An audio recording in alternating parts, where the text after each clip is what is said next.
अध्यक्ष महोदय, 2014 के बाद विषमता जिस तेजी के साथ बढ़ी है उसकी कल्पना भी नहीं की जा सकती है।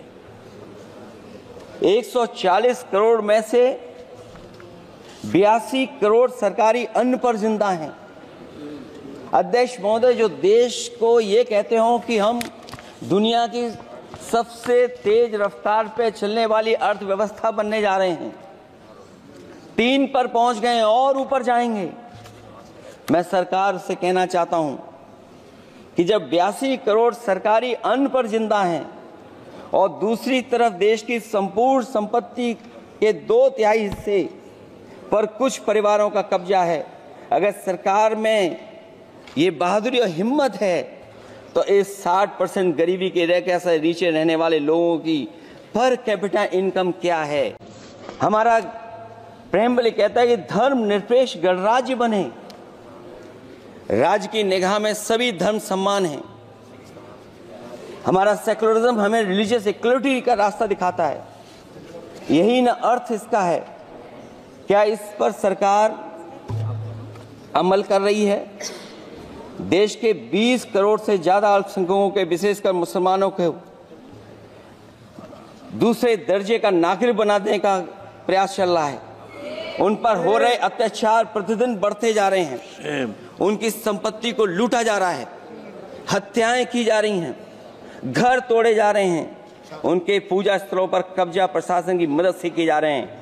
अगर ये धर्मनिरपेक्षता तो धर्म शासित राज्य की क्या परिभाषा है। और हाल ही में हम लोगों ने अध्यक्ष महोदय उदाहरण देखा है कि किस तरीके से उत्तर प्रदेश में कई महत्वपूर्ण जगह पर इस तरह की घटनाएं जानबूझ करके की गई। मुझे याद है उस समय, जिस समय उत्तर प्रदेश का इलेक्शन चल रहा था, बहुत से लोगों को वोट डालने का अधिकार जिनको था उनको अधिकार से रोका गया और जो लोग वोट डालने जा रहे थे उन्हें डराया धमकाया जा रहा था।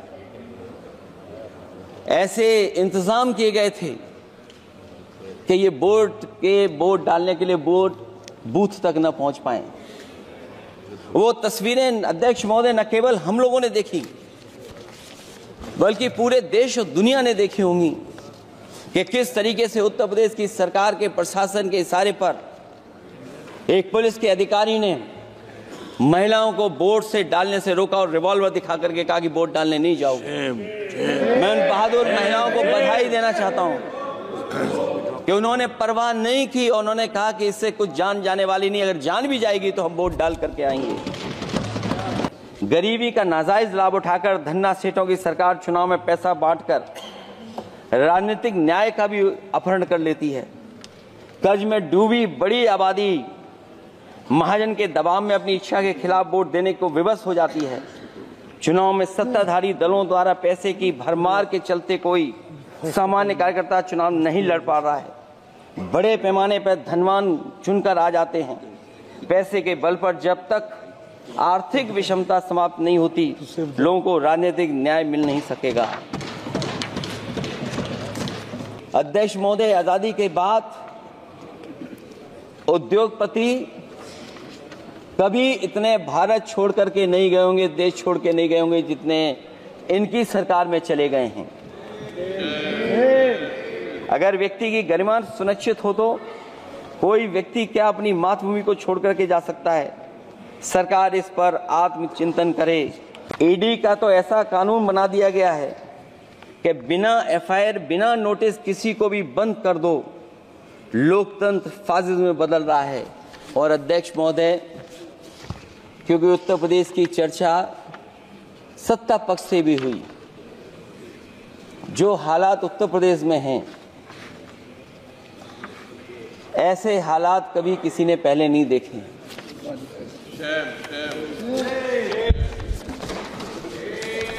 जहां पर कानून की समय समय पर धज्जियां उठ रही हैं। और अध्यक्ष महोदय, केवल एक घटना नहीं मैं कहना चाहता हूं, ऐसी तमाम घटनाएं हैं जिनके बारे में मैं कह सकता हूं। अगर साइबर अपराधों में सबसे आगे कोई प्रदेश दिखाई दे रहा है तो वो उत्तर प्रदेश दिखाई दे रहा है। ये अलग बात है अध्यक्ष महोदय कि कभी कभी जो डबल इंजन की सरकार चलने वाले जो दावा करते थे, पहले इंजन टकराते थे, अब तो डब्बे भी टकराने लगे हैं। Double engine single driver. और होड़ लगी हुई है कि कभी किसी ने दिल्ली का रास्ता किसी माध्यम से अपनाया था, उसी रास्ते पे चल करके आगे बढ़ना चाहते हैं। इससे खराब इस लोकतंत्र में और क्या हो सकता है? जिन लोगों ने ये कहा हो कि हम नौकरियां दे देंगे, आज नौकरियां कहां हैं, रोजगार कहां हैं? और अध्यक्ष महोदय, अगर वादा किया जाए नौकरी और रोजगार का, इन्वेस्टमेंट का, और सपने बड़े दिखाए जाएं, ये बात मैं इसलिए कह रहा हूं कि माननीय मंत्री जी भी उसी प्रदेश से आते हैं, प्रधानमंत्री जी भी उसी प्रदेश से आते हैं। आज कई मायनों में, कई आंकड़ों में उत्तर प्रदेश पीछे दिखाई दे रहा है। जहां रोजगार के सवाल पर जो सरकारी नौकरियां इसलिए नहीं क्योंकि आरक्षण न देना पड़ जाए, इसे सरकारी नौकरियां नहीं हैं। आए दिन पेपर आउट, पेपर लीक, न केवल पेपर लीक है बल्कि जानबूझ करके पेपर लीक कराया जाता है जिससे कि परीक्षा रद्द की जा सके। और जो अग्निवीर वाला सवाल था वो आज भी वैसा ही का वैसा है।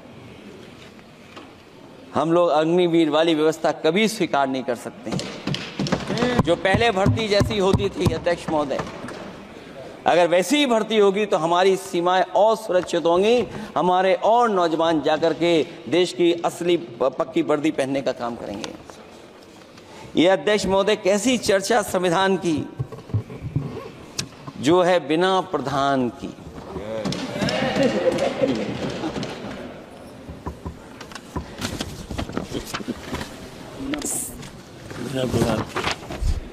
अध्यक्ष महोदय, इस सरकार में जो लोकतंत्र के साथ खिलवाड़ हुआ है, इतना कभी खिलवाड़ नहीं हुई होगी।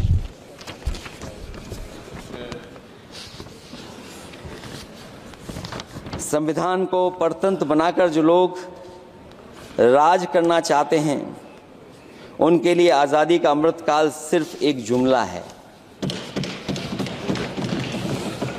और अंत में मैं सिर्फ एक ही बात कहना चाहता हूं कि संविधान बचेगा तो न्याय बचेगा, और न्याय बचेगा तभी सबको बराबर मान सम्मान, सबको बराबर मौके मिलेंगे, भेदभाव भी मिटेगा। और भेदभाव का भाव भी इसलिए आज फिर से संविधान को बचाने के लिए एक और करो या मरो आंदोलन की जरूरत है।